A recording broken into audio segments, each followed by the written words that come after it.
Welcome to Postwave. You're here with Eric and Trevor. Today we're talking about motivation. I'm sure most people can identify with just wanting to throw up their hands and just kind of give up on everything because life is hard and shitty and messy, and it's very tempting to want to just, say screw it. Um, and especially when we have like Netflix and, alcohol and Masturbation. yeah. uh yeah, the internet kind of in general, but Yeah. yeah. Specific parts. Specific parts of the internet. Yeah. Yeah, it's exactly the wrong situation for our ape brains to be thrown into.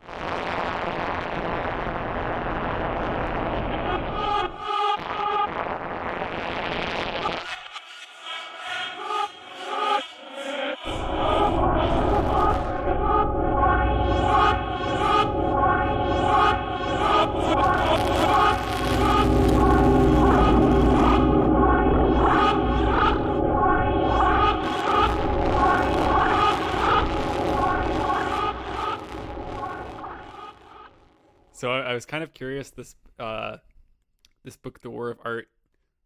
You said our old teacher Carter Pan uh, recommended it to you Mm. when you were taking lessons with him. What were like the circumstances? Circumstances was I wasn't doing my fucking composing. I was curious if it was like if you like weren't bringing in enough music every week. Seems like something Carter would like. Yeah. Yeah. I mean, there's definitely a lot of resistance, as Stephen Pressfield puts it, Mm-hmm. toward actually doing my work. And it's such a weird conundrum to find yourself in, because you're in school paying a lot of money to be in this place to learn how to make music better, Mm-hmm. and then like wanting to make music and then not being able to encourage yourself to actually do it ever, Mm-hmm. or just feeling that drag whenever you try. Yeah. Do you feel like for you it was like self doubt, or was it something else? Mm. Yeah, interesting. I think self-doubt was probably a part of it, Mm-hmm. but not the whole part. Yeah. If I remember what it was like for me, like uh it wasn't even that I would like write down things and then think they were shitty. It's like I would think of them and then not write them down because I thought they were shitty. And you Oh just kind yeah. of get, you just get stuck there with like nothing is good enough, or like, Mm-hmm. I would like, yeah, not think of things and then think they were not good and not write them down. Um, and it would just kind of be like this vicious cycle of like not writing things down because I didn't think they were good enough, and then getting bummed out because I didn't write anything down, and just like it would just kind of stagnate. Mm. Yeah, I definitely did feel that sort of vicious cycle as well. Mm-hmm. But to me, I don't think that was the main source of resistance for me. I think, and I'm not entirely clear exactly what it was, but mm, Um, yeah, it's that dichotomy between the person you want to be and the person you are, and the effort that you put in. yeah, for me, I know I like to hike a lot. Although I don't do too much of it anymore because I'm in Texas where it's like flat and hot. But but like that feeling when you're like climbing I say climbing a mountain, although I haven't really climbed mountains, but climbing some kind of, getting to a peak, and you can see where you're going, and you can see that you're getting closer, but it just still seems so like impossibly far away, Mm. and that you just keep going and going and going, and you're still not there. You can still see like how far you have left to go because you can directly see it. Mm-hmm. um I don't know, that's kind of the analogy I think about a lot, and it can be kind of kind of depressing. Depressing. Why? I don't know. It's just like it's a very like visual, visceral representation of just the amount of work that is necessary to get to where you want to be. Okay. But yeah, doesn't that kind of speak to our mentality about work then as a culture? Because work in itself doesn't have to be a bad thing.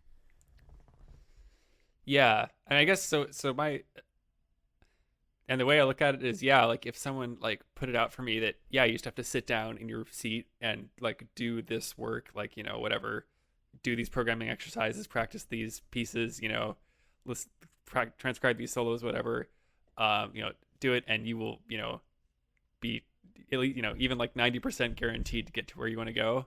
I'd be like, great, I'll do it. But the problem for me is like, one, knowing where I want to go, and then two, like being sure of what path is going to get me there.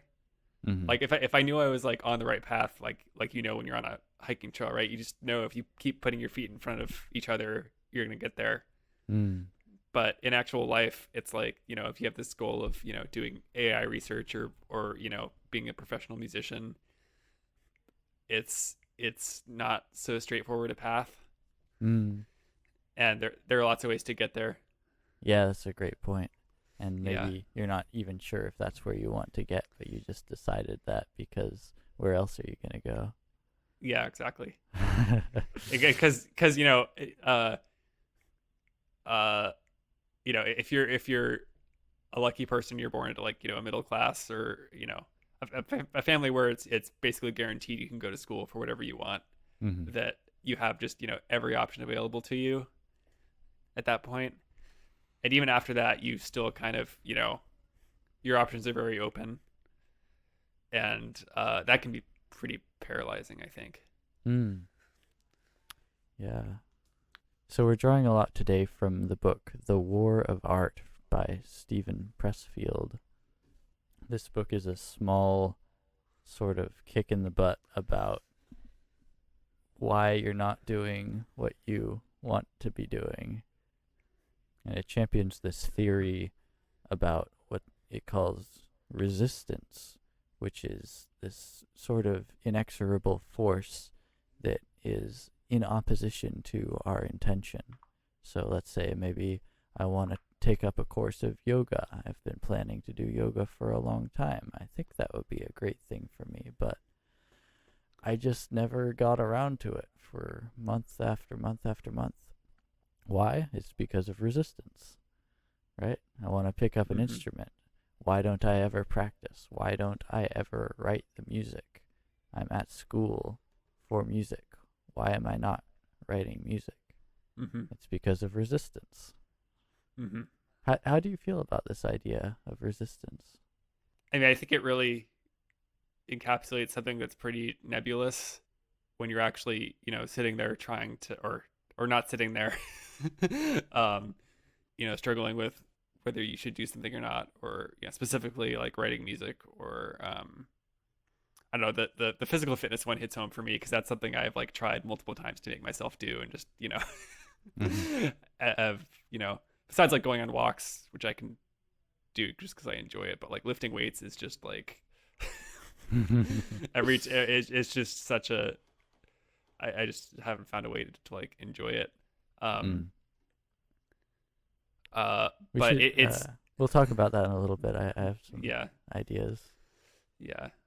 But what he says about, you know, it'll try to convince you, it'll do like everything in its power to try to convince you that you should just, you know, give up. And, you know, when you're the closest is when it's gonna try the hardest. You know, when you're that close to, you know, actually breaking through is when it's gonna, you know, give you everything it has to try to get you to stop. Yeah. Yeah. Let me read a passage from the book. Resistance is insidious. Resistance will tell you anything to keep you from doing your work. It will perjure, fabricate, falsify, seduce, bully, cajole. Resistance is protean. It will assume any form, if that's what it takes to deceive you. It will reason with you like a lawyer or jam a 9mm in your face like a stick-up man. Resistance has no conscience. It will pledge anything to get a deal, then double-cross you as soon as your back is turned. If you take resistance at its word, you deserve everything you get. Resistance is always lying and always full of shit.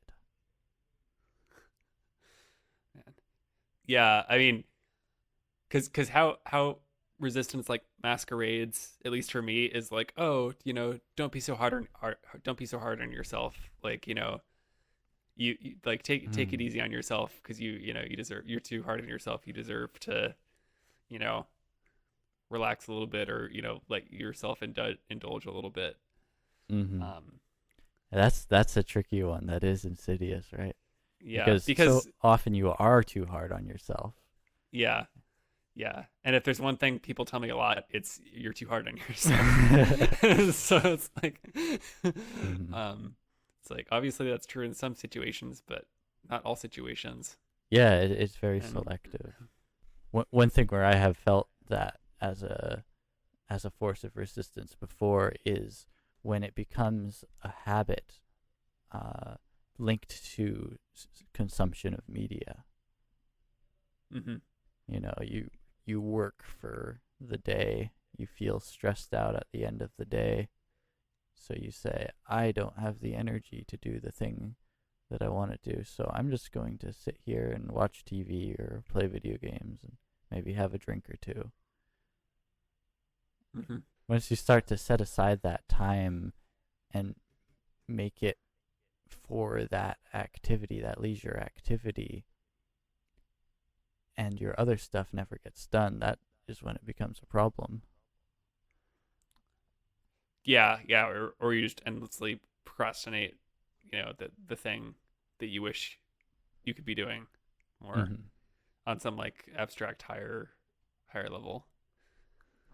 I have a student who's been taking guitar lessons from me for about a year, and this person never, ever, ever practices. It's remarkable if they've practiced once in the week.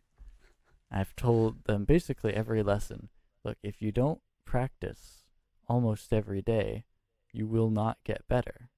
It's like there's a certain speed at which you need to take off, and if you're going under that speed, you won't take off. Yeah, I have a student like that. He's only been taking with me for like a couple months, but it would be like for the first little, and he like started with me after this whole pandemic started, so like we've only seen each other online. Mm-hmm. But like he would just like forget the lessons, for like a lot of the time. Oh no. And I mean, or like his parents would forget too. But it's just like, it's like, okay, let's hear the one song you practiced this week. And he's like, I forget how it goes. Can you play it for him? I'm like, yeah, I can play it for you. I feel that pain. And this person, it's remarkable because they so viscerally want to do this. They're investing all this time and money in the lessons, emotional energy. This person has broken down on several occasions and expressed to me their desire to do this, and it's an innocent, pure desire that they have.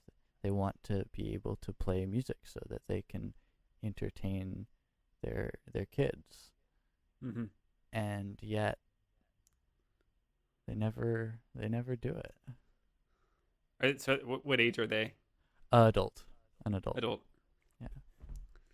With like young kids. Yeah. So yeah, I think there is a lot of validity to Stephen Pressfield's idea about resistance. He kind of hints early on that he like believes in God, and yes. Does that kind of come into play in more of the book? Yes, it does. I think the last third of the book is kind of evangelizing. Yeah. Take that with a grain of salt. Personally, my resistance was like, oh, he believes in God. This is all potentially bullshit. uh, um, yeah, there's a trick to uh, learning to see the validity in an idea of someone who has like an entirely different epistemological background as you. Yeah, yeah, yeah. I not that I'm like actually that harsh against like religion. I don't want to be, but it is kind of like, oh, if that's all where this is coming from, then I'm gonna take it with a grain of salt. For sure, yeah. Yeah. Yeah, because he does have his basic approach here is he's personified this impulse that we have to not pursue our goals and kind of created it into an identity, Mm-hmm. which if your epistemological background is more in favor of the supernatural, then that might actually be something you believe literally. Whereas we can engage with this on a different level and say it's a good metaphor for what we actually experience. Yeah, yeah, and I think uh part of the whole problem with motivation for me is that I don't know about you, but you kind of go through adolescence like just with the default that like achieving things is good, like Mm-hmm. that's what you should be working towards because, or at least I don't know if I mean some kids stop caring a lot sooner, I guess. Yeah. But like if the thing that defines you is that like you always get good grades and you're like good at music and that kind of thing, it's like it's just kind of like achieve achieve achieve Mm-hmm. without ever asking why is achievement a good thing Yeah. and Okay. like Yeah, so I think that gets to the heart of my own resistance towards composing when I was in school, yeah. because I had never asked myself what is the point of the motivation? Why achieve? And so Mm-hmm. I had this impulse to achieve that manifested as make music, but I had never verified that that was exactly what I wanted to do. Mm-hmm.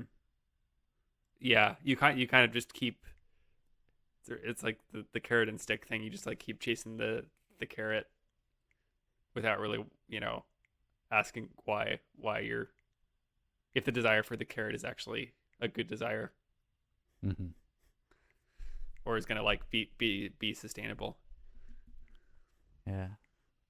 I remember one time trying to write music in Dan's office, and lying on the couch that he has in there Mm-hmm. and looking at the blank page and just feeling this intense, like, trying toward actually just write something, just put a note down. And it really felt as though it was a physical resistance to the point where I was starting to break down and tear up because I couldn't do the thing that I was trying to do. Yeah, like I've been there too. Like it's like just write anything, literally anything, like, Yeah. and it's just always like, oh, that's dumb, like that's boring, you know. Mm-hmm. And this is part of the problem with like contemporary music because it's like, oh well, if you're even thinking about just like notes, then you're just completely off on like the path of like being boring, and like if there's not like five extended techniques happening at once, and like you're not using Yeah. microtones. Yeah, that's another big source of resistance is snooty ass fucking peers. Well, I don't know if it's not necessarily the snootiness. It's just the again like the uh just there's so many options that it becomes paralyzing. Yeah, or the sense of snootiness anyway. The Yeah, idea that people around you have certain expectations of you, even if they don't. yeah, yeah, there's just always a better idea that's out there. And I don't know, I'm someone who like I feel like a lot of times when I'm writing music, I just go with the first idea that comes to me. Hmm. Like, you know, I think that's totally valid. and then I'll like, you know, I'll go back and revise it, but very rarely I'm like, okay, I'm gonna write this like 5 different ways, and then I'm gonna choose the best one. It's like, nope, I wrote it one way. I Yeah. think it's pretty good. I'll come back and change it maybe, and I don't come back and change it. Uh-huh. Well, I think that's actually super valid. Um, Yeah. my aunt Jennifer McCurdy, who is a pretty well-renowned potter, has a philosophy that creating art is an iterative process, and you create a work of art, but the art isn't that particular item. The art is your progression over time, that the idea that evolves through you. Yeah, there's definitely something to be said for you know doing a bunch of different iterations without you know uh without laboring too much over like the individual decisions. Hmm. I just get the impression for me it's like it's slow, and I'm just still going with the first thing that you know comes to my mind. And Yeah. it's not that I'm like powering through you know like a bunch of different like pieces all in a row. Hmm. So let's talk about dopamine. Yeah. How do you think dopamine plays into motivation? So I mean, I like personally, uh, it kind of goes back to what I was saying about, you know, if I know that I'm on the right path, then I can just keep going Hmm. because like every step that like you know, if I'm like for example, like I was going through like a Python tutorial, you know, book where you know in the beginning it's basically like, well, there's like you know teaches you the different parts of the language, and then it's like your first project, and you're basically just copying lines of code, right? Hmm. And trying to understand how they work. And it's like it's a, you know it's a little hit of dopamine every time I copy the lines and feel like I understand what's going on, you know, and then I can move on to the next one.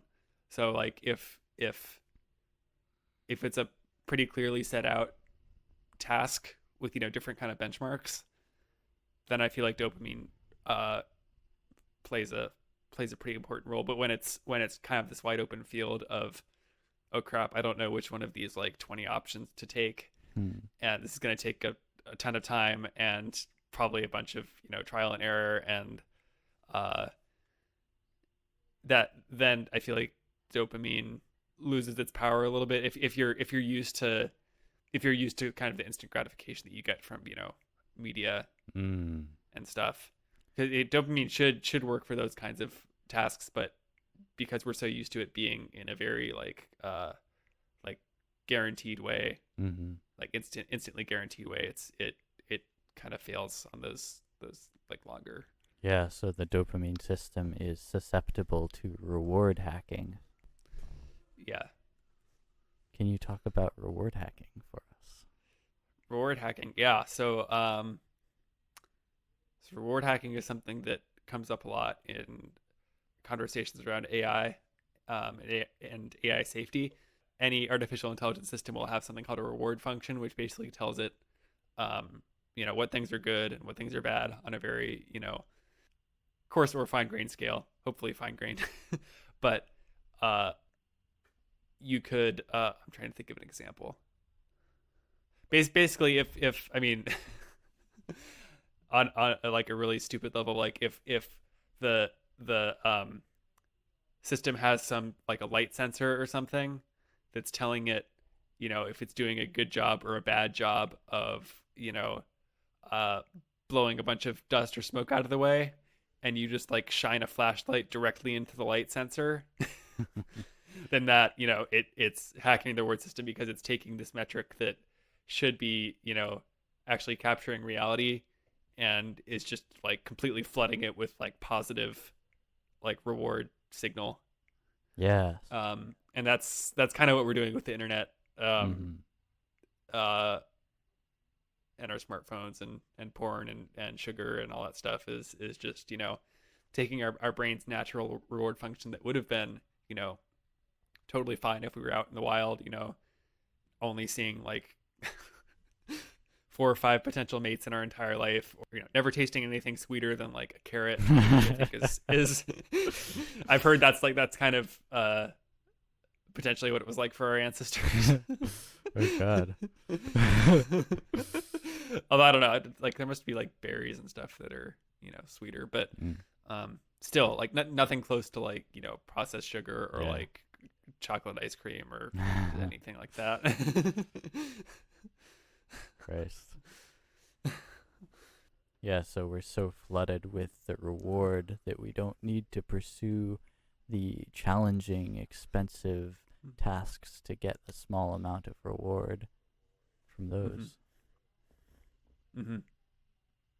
And so when this happens, I think there's kind of a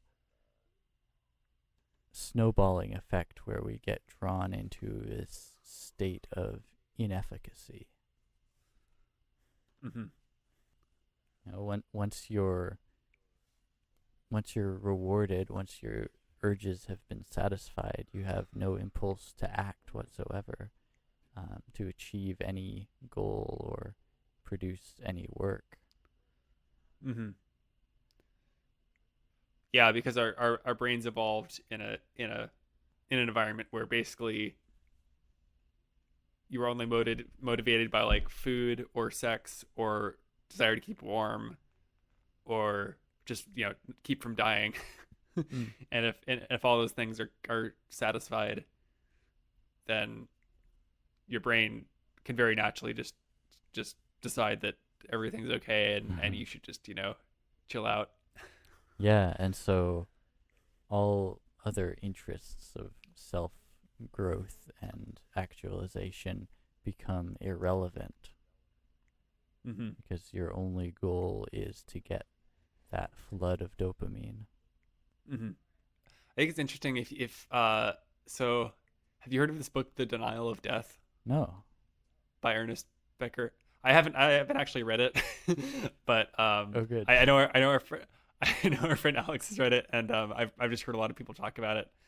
But the punchline is that basically everything we do is motivated by our fear of death and our fear of the impermanence of life. And I think that's really important to keep in mind when we're talking about motivation. Interesting. Can you back that up at all? Yeah, let me try. It would have helped to read So the book. I mean, well, there's for example, like wanting to have a successful career is kind of an expression of that, because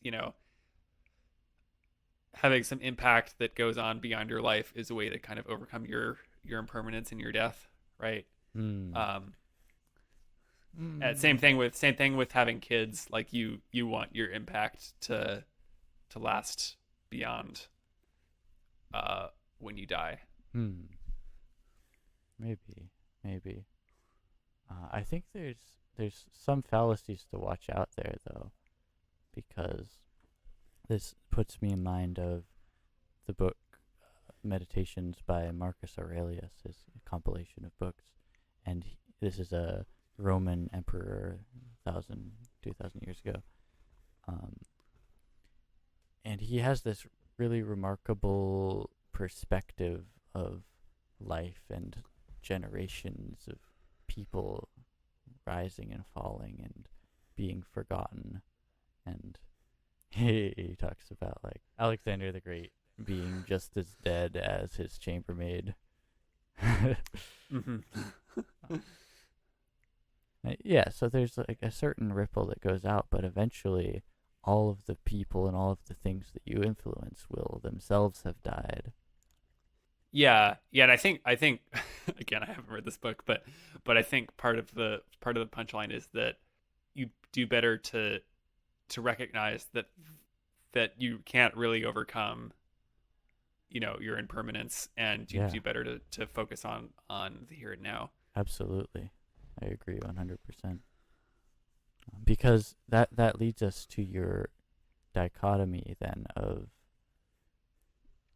are you doing it to survive?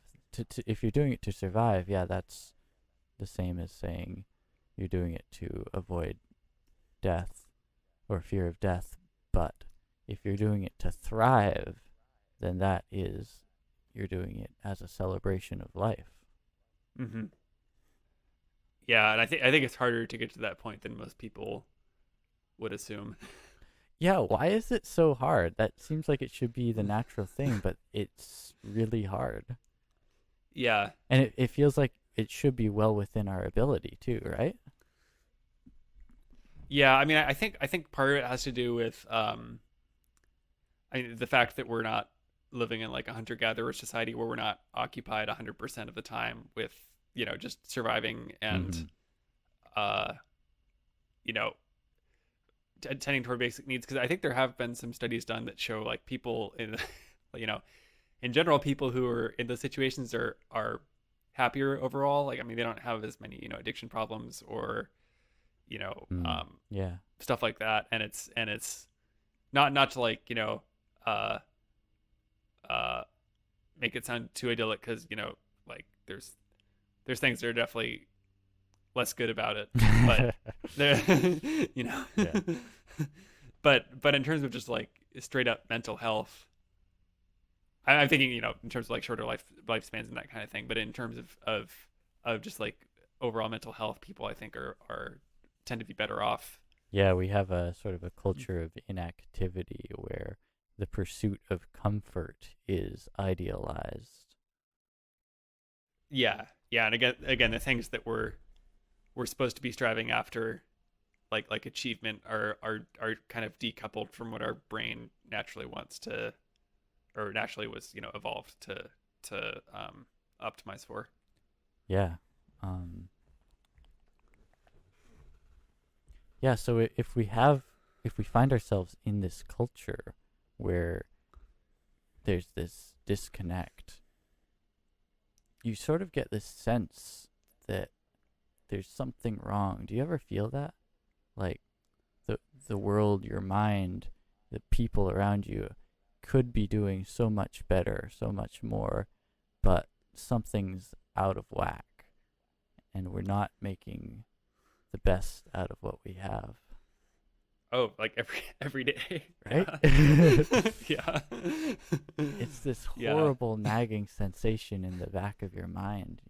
I think a lot of people, myself included, are unaware of it most of the time, but it's there, and whenever you look, you'll find it there. Yeah. And it's hard because it's somewhat sophomoric. Like, oh, why can't all the billionaires just donate all their money to solve world hunger and cure all these diseases and solve poverty and no one have to work anymore, and uh, Yeah. but there's something between that where we're not, way less of our time and resources are going into like consumerist culture and just kind of needless extravagance and all that kind of thing. Yeah. And so why is it so hard, do you think? Because if everyone around you is in this wrong pattern and was born into it, and you were born into it, it's around you, it's all you know, right? Mm-hmm. It's like how people who are born into abusive or dysfunctional families and relationships tend to impart that same energy onto other people that they meet later in life. It's because that's what they know. They thought that was just how it is. Yeah, yeah. It's hard to. It's like that's like the fish not noticing water. Right. I wrote it down. It's in my notes. I was gonna say that. Uh, yeah. What is water? Um, did you ever listen to the David Foster Wallace's speech, commencement speech? What is At some water? point, yeah, I did. I forgot that's what that was from, but yeah, yeah, it was a while ago. Yeah, yeah. He Yeah, centers it around this joke: two fish are hanging around, and another older fish swims by and says, "Morning, boys. How's the water?" And swims away. And then one of them looks to the other and says, "What the fuck is water?"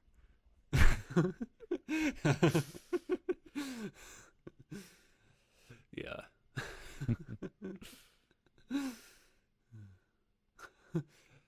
Yeah, I was thinking about like an Infinite Jest.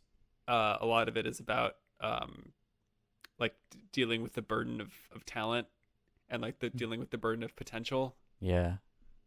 Yeah. And that kind of ties into this whole motivation thing for me. Interesting. How so? Well,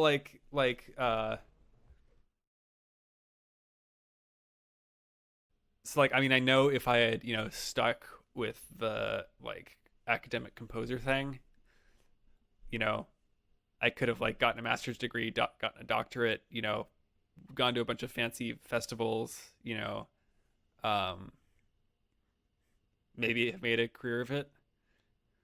I mean, same thing with just like playing music. I know if I actually like put in the work and just kept at it, I could get somewhere. Not that I would be like rich and famous or whatever, but I could make it happen. Mm-hmm. And uh, and then it's like, well, uh if you don't make that happen, then like that's on you for not uh or I would know it's on me for not trying hard enough or like not putting in enough. Mm. And I kind of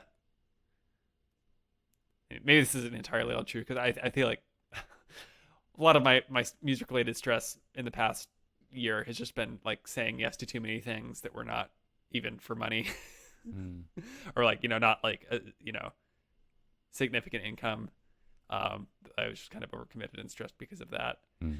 um wasn't really that I wasn't trying, but um it gets back to me, for me, to the thing where you can see the top of the mountain where you could be if you put in all the effort, and you're just like, man, that's a lot of work, and Mm.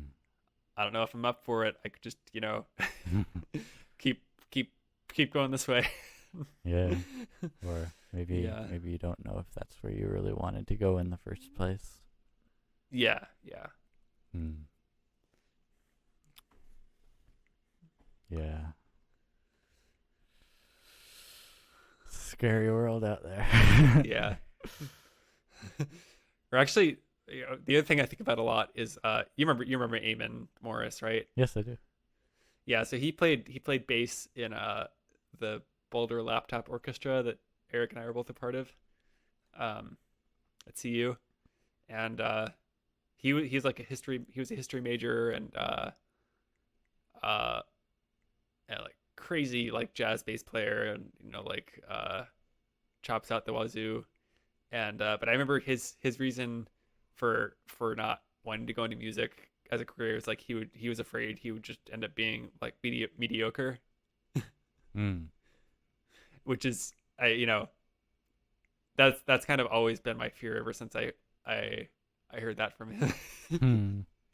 When I say heard, I think this is like literally on Facebook. Like he shared some article about like someone not wanting to go into music because they were afraid of, or they knew they would end up being mediocre.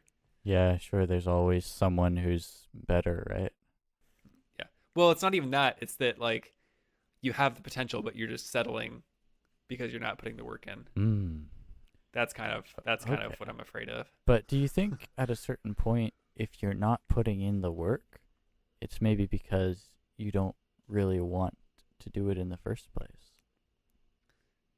Yeah. Well, I mean, and then and then of course like wanting to put in the work is something that's innate anyway. Like it's not like you can control that either. Mm-hmm. I mean that's like part of your uh it's like separate from talent, but it's equally out of your control. How so? Well, I mean, this is kind of along the lines of the whole like free will thing, but like Mm. like people have this this idea that like your work ethic or your capacity for hard work is something that like if there's anything that's under your control, it's that, right? But that's actually just whether it's nature or nurture, that's not actually something that you're creating for yourself, if that makes sense. Maybe, but maybe the way I would put it is that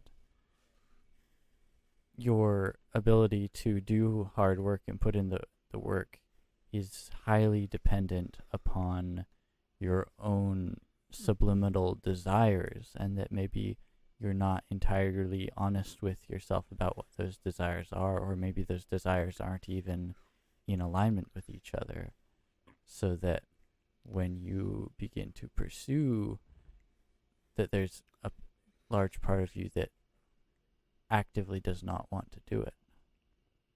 Yeah, no, that's totally true. Yeah. Yeah. And that maybe Yeah.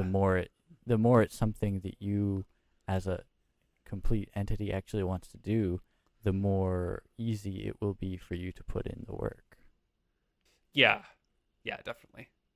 If you've been enjoying this episode, we hope you're motivated to go follow us on social media, tell your friends about us, give us 5-star reviews wherever you're listening to us. Thanks for listening.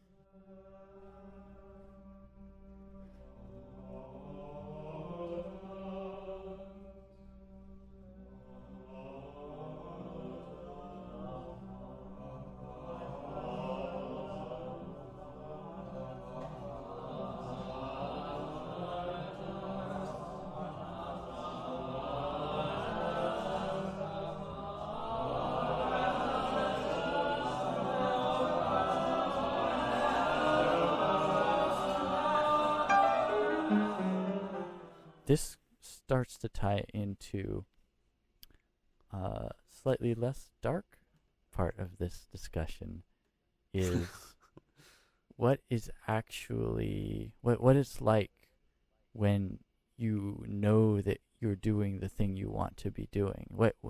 Because we've both gone down a long path of putting in a great deal of effort into music or other things as well.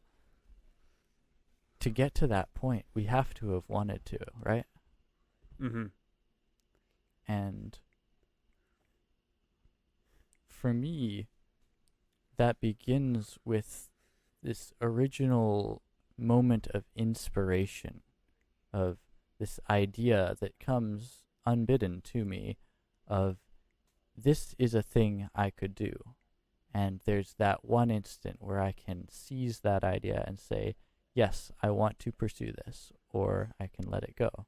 And if you grab it and you say, I want to do this, if you mean that, if you're not lying to yourself when you say that, then it will happen. You will make it happen. It's like a fire that sparks within you and just keeps burning for as long as it possibly can. Yeah. And for a long time, I wanted to believe that was like all of music for me, or like anything music related, and I found more and more that it's like very specific situations where I feel that way, and most of them involving me just like fucking around either on my own or like with one other person with no real like yeah, no real like goal or end in mind, but just trying to make some crazy sounds or I guess like part of me feels that way about jazz, just like, when you get together with someone, you like the same tunes and you can just like jam them. I mean, that's like really really cool. But yeah, there's just there's a lot of other parts that I feel like just don't like have that factor for me. Yeah. And so whenever you take up this mantle, in my experience, whenever you decide, I'm going to start doing these things, like, I'm going to start that course of yoga, I'm going to join the swim team, I'm going to practice every day because I love making music. Whenever you make a decision and roll with it, changes and shapes who you are as a person. Yeah, totally. And yeah, and it's tempting to think again, like this is kind of what resistance says, is like, oh, you know, you'll be the same person whether or not you do that thing. Like, yeah. So untrue. Yeah. It's that light that bursts within you when you make that. Maybe I won't say burst within you.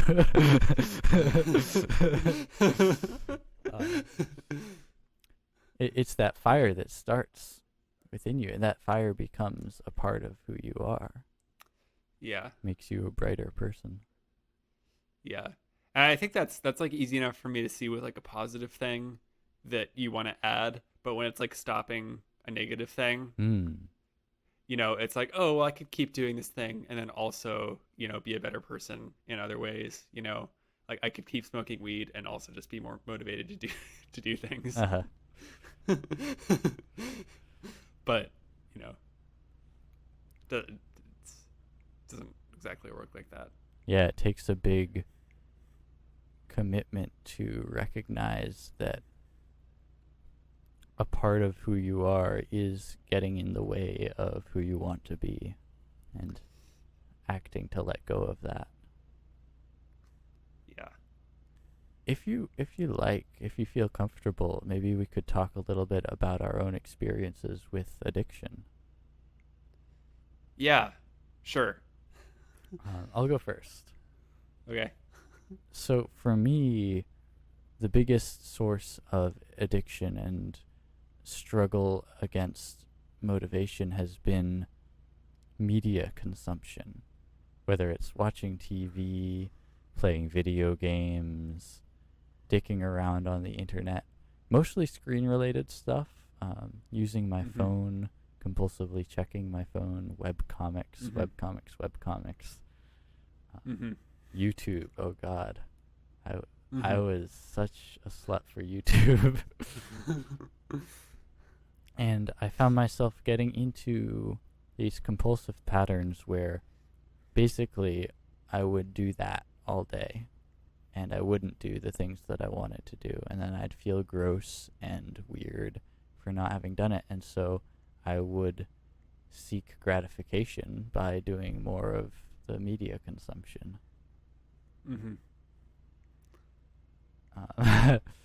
And it got really bad.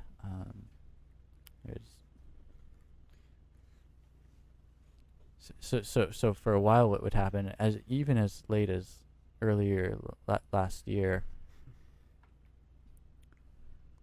I would wake up, dick around on the phone for a while, a couple hours, go down. Maybe I wouldn't usually eat breakfast because I would feel gratified from having dicked around on the phone. I started to notice that I would not feel hungry. I'd wake up, I'd feel hungry, and so I would go to my phone and watch some YouTube videos, and then I wouldn't feel hungry anymore because I got that dopamine hit already.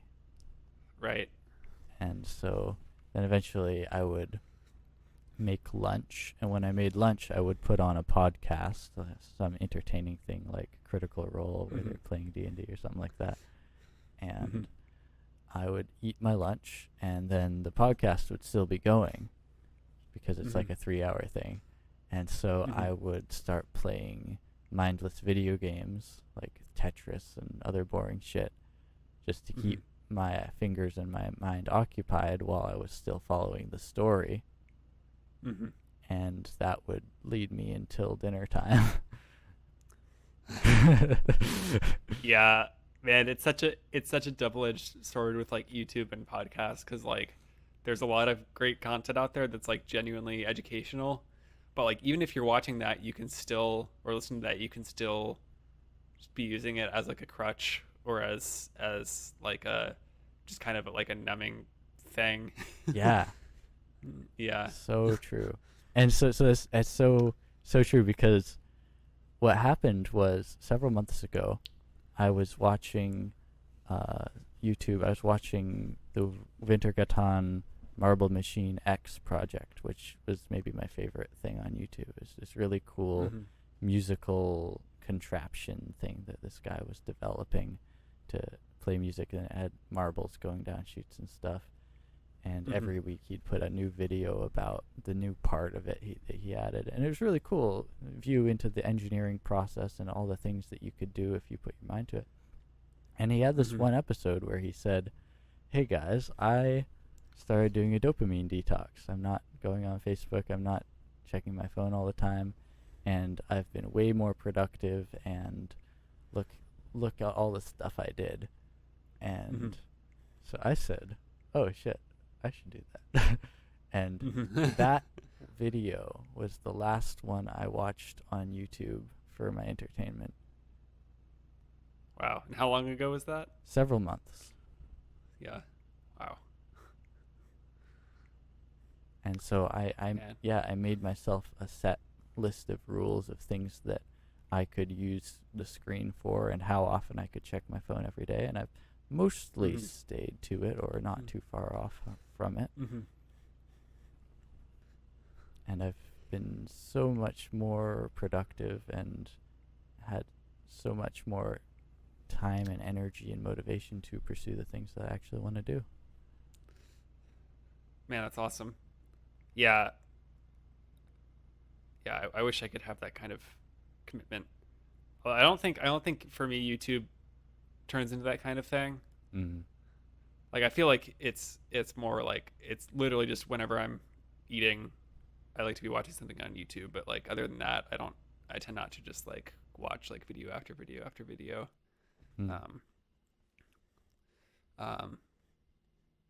But yeah.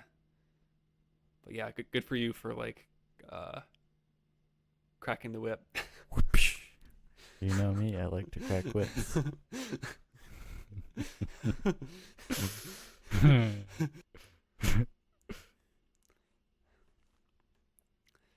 Yeah, so I feel like the two kind of big addiction struggles I've had have been weed and internet porn. I'll take on the weed first. So so it's kind of funny because I went, Eric and I both went to see you, and I would smoke weed with friends, but I think I only bought my own weed like literally only once or twice when my girlfriend Maddie was in town and we wanted some edibles and stuff. But like never had my own pipe, never like smoked in my own house, my apartment.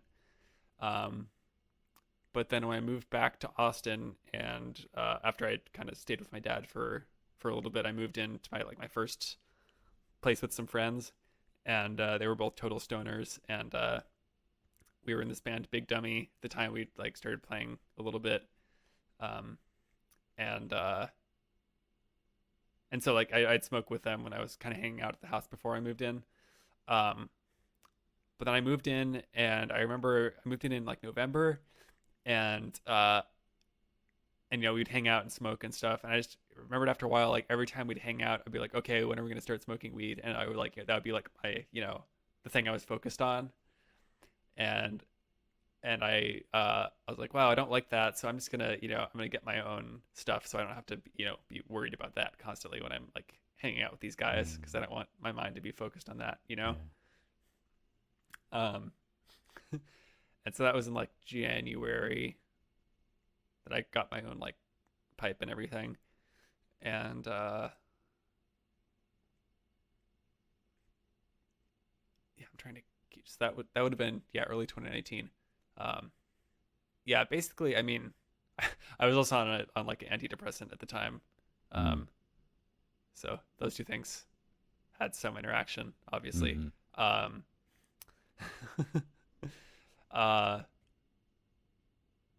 I basically kept, and for me it was super tied to like creativity, and like my thing was that I'm controlling it because I'm only using it like to quote unquote be productive, which in the beginning was true. Like I I'd like, oh, I'm gonna get high and then like, sit down at the keyboard and record a bunch of crazy stuff, Mm. or like, do a bunch of crazy stuff with this Mac patch and record, or stuff like that. And started out that way and just kind of gradually, drifted to, oh, I'm gonna watch, this TV show, like, oh, I've never watched The Office while I'm high. What's that gonna be like, just that kind of thing. Or like, oh, well, the big thing for me was like going on walks. Mm. Like, it just makes going on walks just like so much more interesting, and just like, like anything could happen, Mm. or like you could see anything, or um and so it was always like, oh, I'm just like enhancing these things that are already like positive. Mm.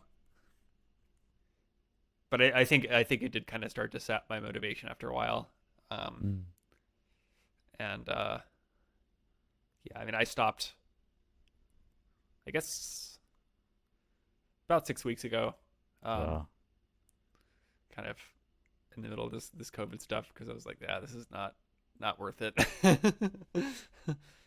um, yeah. I think, I mean, I still tell myself, like, if I get COVID and then I'm fine, then I might go back to smoking. But but it's been a good like detox experience for me, Mm. regardless.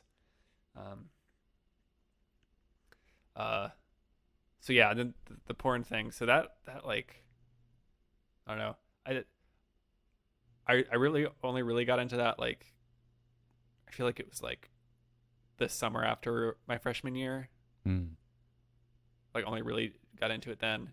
And it's just the thing where everyone will tell you like, oh yeah, it's not realistic, and that kind of thing. Like, it's all airbrushed. Yeah. But for me, the thing is more like, it's just like instant, like whatever you want in the most like concentrated, most like stimulating form. Fine choice of words there. um and it's exactly the reward hacking thing, where your brain is primed when you see like a new potential mate to like totally spike your arousal level, right? And if you can see like a potential new mate like every minute or every 2 minutes, right, by just kind of cycling between things, and that's it's gonna spike it, and that just totally throws your whole system out of whack. Wow. So yeah, that's been kind of my experience with that. Have you decided to stop looking at porn? No. I mean, well, but here part of the problem is that, like, I forget where I even heard this, but like, that you have to have like a superhuman level of, as like a adolescent male living now, you have to have like a superhuman level of self-control and discipline to not do that. Yeah, and then so your resistance tells you, so why bother, right? Yeah. Or it's also like you're being too hard on yourself. Like, that's kind of Too hard on the yourself.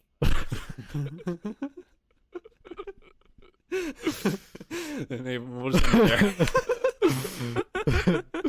Yeah. Yeah. That's all, folks.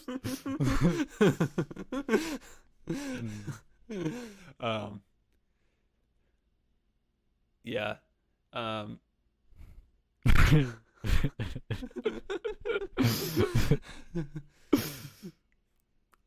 The thing I tell myself is like, okay, when I move in with Maddie, like, that'll be, like a hard cutoff. Oh dear. You don't have to cut it off, Trevor.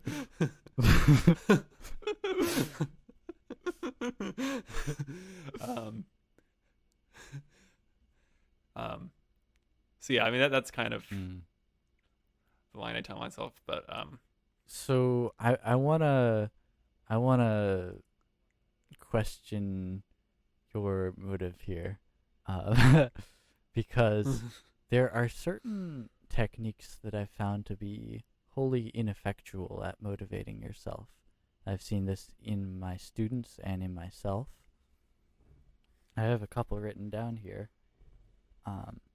One of these is to use someone else as your focal point of motivation. You say, "Oh, I'm going to stop for this other person," or "I'm going to do it for the other person," or to say, "I'm going to have this person encourage me to do it."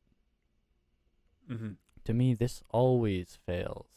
It might work for a little while, but it puts a lot of strain on the relationship, because there starts to be unrealistic expectations towards that person who's the focal point, and they're likely going to feel resentment toward that.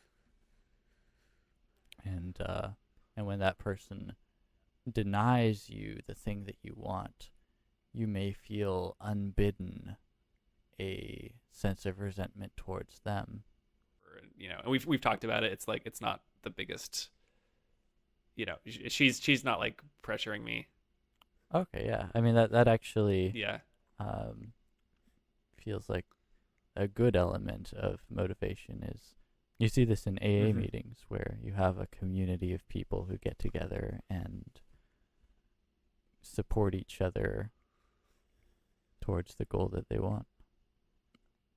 Actually, so while we're on the subject of porn, you've heard of NoFap, right? I have. Yeah. So it's just funny because people will like I totally believe that will like change your life and your perception of life, but I don't know. It's interesting. Yeah. So here's one interesting part about my screen abstinence is that I can't look at porn anymore. Because that's not one of the things on the list of acceptable uses. It's a dopamine high, and that's not what screen is for. Yeah. I mean, I don't think there's anything wrong with getting off. I mean, No, of course not. Yeah, and if you're like a dude in your 20s, your whole system is just kind of geared to just be totally, Cum rocket. very, very wired. Yeah. Yeah. Yeah. Should I edit that one out for your mom too? Yes, please.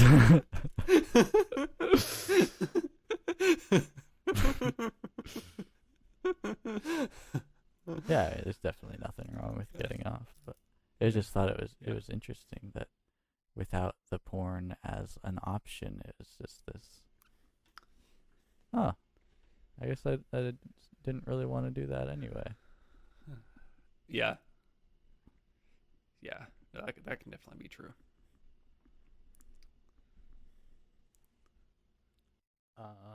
So another ineffectual mean of motivation is, maybe you can relate, doing something because you think you should. It would be really good for me. I know I'd be a lot healthier and probably a lot happier if I did it.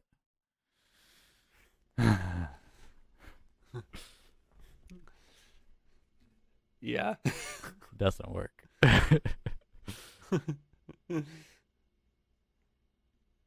So these are all from like you observing your students, or My students and myself. or just kind of general. Yeah. And so both of these things that I mentioned have something in common, and that is that they sort of act to remove your agency. It's like a way to turn yourself off, turn yourself into a mechanism that doesn't feel, doesn't think. You're just working toward an end, and that end is by definition something you don't care about. Yeah. Because you didn't have the motivation to do it on your own. Yeah. And there's maybe something valuable, I think, a lot of the time when you're facing this and you're facing your motivation and the things that you're telling yourself you want to do. Maybe part of you does want to do that, but maybe if you're not doing it, it's worthwhile to say that's because I didn't want to do it at all, and letting go of that urge. Mm-hmm. Yeah, like recognizing that uh yeah, you need to like take a step back and actually examine like what your deeper desires are. Yeah, exactly. It's like your hiking metaphors. Maybe you're walking forward and sort of aimlessly, or maybe you have a destination in mind, but if you think about it, you didn't really want to get there. You're just moving for the sake of moving. And that's Mm-hmm. no form of motivation. Mm-hmm. And so maybe it's better to stop, breathe, and look around you and say, is there anything that's jumping out? Is there anything that's saying that's what I want to do now? Mm-hmm. Yeah, I think that could be really valuable. Hmm. Yeah, and so for me, I talked before, there's that sort of spontaneous inspiration, that decision in the moment where you say, I'm going to do it, and you do it because you were telling the truth to yourself. That's one way of inspiration, of motivation that works. But I found that there's another way as well, which is sort of a slow burn, where you have a series of ideas, you have a bunch of ideas of things you could do that present themselves to you, and you notice them. And you say, oh, there's an interesting, maybe I could do that. And you let it sit for a little while, and you see what cycles back. And the things that you want to do more than anything else will begin to cycle back with more and more insistency. And at a certain Mm-hmm. point, you can recognize and say, yes, I want to do this. You know, it's something that's piercing through the layer of inactivity, the layer of resistance, to the point where you can actually do it. Yeah, it can be hard to know like which things that cycle like that are like things that like you just need to like put to rest, Mm-hmm. and which things are the things you actually need to take action on. Yeah, it is a really tricky distinction to make. Yeah. I have a lot of half-finished arts and crafts projects that fell victim to that very inability. Yeah, I mean you have to have some unfinished stuff to have finished stuff. Yeah, I suppose so. Yeah, it's sort of trial and error. Yeah. And I don't think anyone finishes 100% of the things they start, but Yeah. I mean, yeah, I think the thing is not to get bummed out that you didn't finish a bunch of things and then not start anything. Mm-hmm. You know. Yeah. But then maybe if there's a pattern of not finishing things, that maybe you have to adjust your expectations of how much motivation you have to have in the original idea to actually follow through. I don't know. I guess I mentioned like I touched on the idea of like gifted kid burnout. Yeah, the thing I was thinking of. Let me see if I can find it. It was just some meme. That was like gifted kid burnout bingo, and I was like, oh my god. Can relate. Yeah. Okay. Yeah. Here it is. I'll. Yeah. Yeah. Fear of not living up to potential. Thinking you're better than everyone else despite having nothing to show for it. Existential anxiety. Interest in psychology. Non-existent motivation. Yeah. Always tired. Reads Wikipedia articles in free time. Weed. Night owl. Yeah. Like those I would suspect, but like the like the reading Wikipedia articles and like the Need for constant validation. yeah. Um And I feel like I fall into the thinking you're better than everyone else despite having nothing to show for it category. Yeah, I think there's in my own head. I think we both have to have something like that in order to be making a podcast. Yeah. Yeah, interest in psychology. That's another one I just would not have thought. Yeah. Very very well wrought here. Yeah. What's the top left one? It's like the manual of psychological disorders, DSM-5. Like just knowing about that, and yeah. Is that the one where like every possible different kind of mental state is like categorized as a mental disorder? Yeah, well, it's basically, I think it's the implication is kind of, if it's not in there, then it's not real, like according to psychologists. So yeah, I feel like I definitely went to that like kind of burnout place this past year, but I feel like I'm clawing my way out from it, which feels good. Yeah.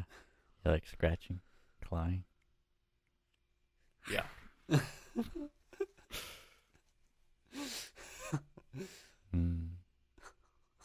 Yeah, that's a really challenging place to be, feeling like burnt out and worn out and just like the world's falling apart, and then you're there in the rubble and you have to get out and no one's going to help you out. You just have to do it. Yeah. That sucks. Yeah, and it's like that's what people mean when they say like being responsible for yourself, and like taking initiative, and like standing on your own 2 feet. But when you get there, it's like, Jesus, like this is like, I understood on some abstract level this would be hard, but now that I'm here, it's like, fuck. Yeah, and maybe it didn't have to be that Yeah. hard. Maybe it's because we're in this wrong society, wrong culture. And maybe if we had a supportive community, that we wouldn't have to face that alone.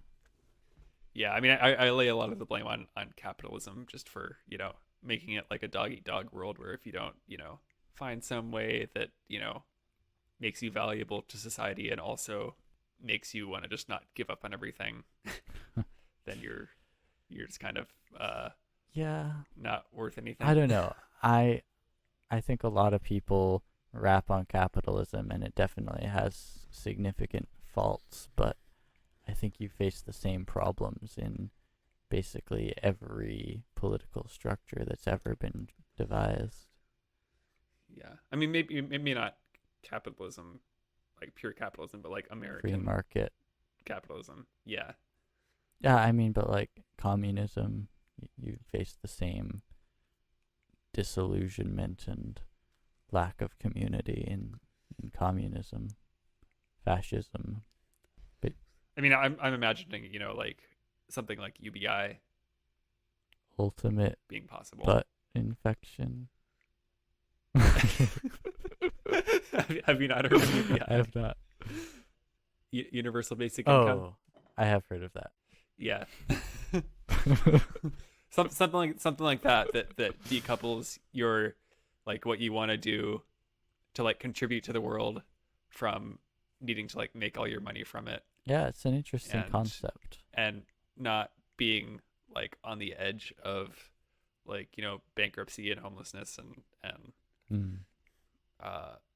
all that stuff. I mean, not that I'm in that situation, but that's kind of the threat Yeah, there's as this. you go through life. That's always, you can fall that far. Yeah, there's this sense that you need to justify your existence, and if you don't, you will be squashed out. Yeah, it's like that's kind of like the one of like the driving motivators for people is just I just want to not be homeless, and not I want to have enough to eat Mm. and a place to live and be able to get taken care of when I'm sick. Yeah, absolutely. And when I was in Amsterdam, I felt it wasn't so much like that. I mean, I'm sure to a certain extent it still is, but as a whole, it felt much less to the grindstone, more like a community, the whole country, a community of people working for Mhm. people together just to live, to get by. Yeah, yeah, yeah. No, most of Europe is way ahead of us on that. Yeah, we've got abusive Big Daddy trying to milk us for money. Yeah. Saying, God damn it, I wish I still had open slavery.